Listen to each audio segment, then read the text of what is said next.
Hi.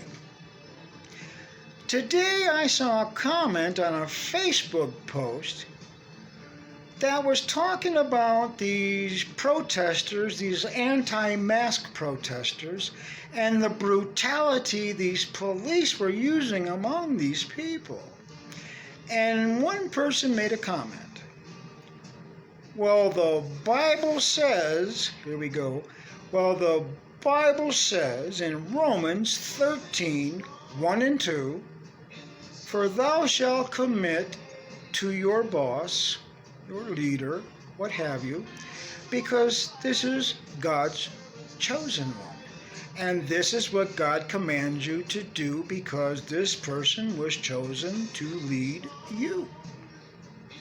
It also goes on to say that he will go on to execute the wrath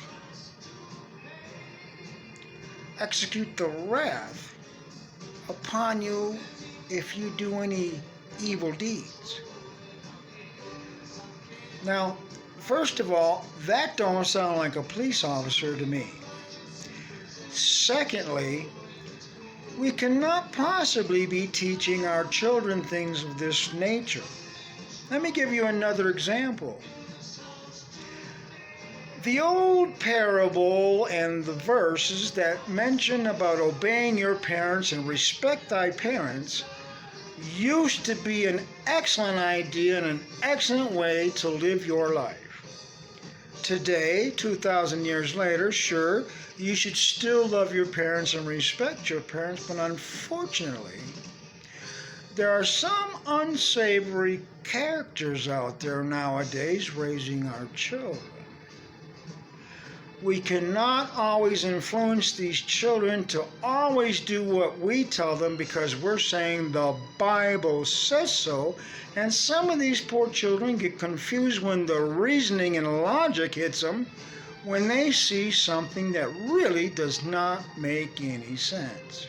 For example, without being terribly graphic, let's say little Susie notices her dad doing some really unusual things, and she doesn't need a dictionary to teach her as a child that something doesn't make sense and this just isn't right.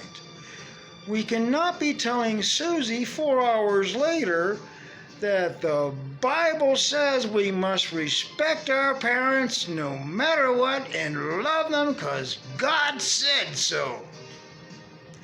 Well, some of these God-fearing children will do exactly what you just told them to do.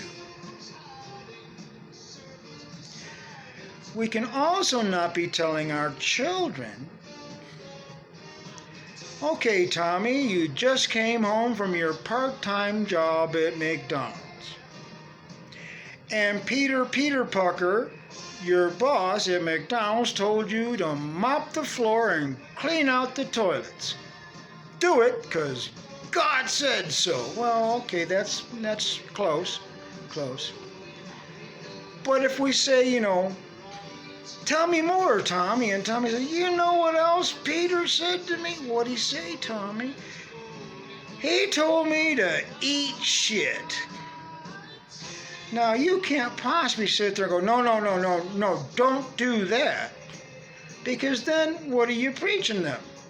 You don't know what you're talking about. Now, if we say, well, you better get your spoon ready, what the hell are you telling them? Let's back up a little bit. 2,000 years ago, there's a lot of things that made a lot more sense. For another example, how about tithing?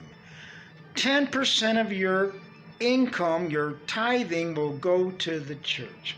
Well, 2,000 years ago, the churches needed your tithing and your commitment of some financial help. There was no other way to build or renovate. There was no other way. They couldn't go to work at the factory part-time and come home and do it. This is 2,000 years ago. There were no cars. There's no transportation. I mean, it was just not possible to really come up with the funds needed to adequately keep the churches up. It made sense back then and people were happy to do it. Now, you cannot possibly tell people to give you 10% because the Bible tells you so. My God, do you know how much money that would be on some of these people who make a fortune? And unfortunately, just like these children that are God-fearing, they're going to listen.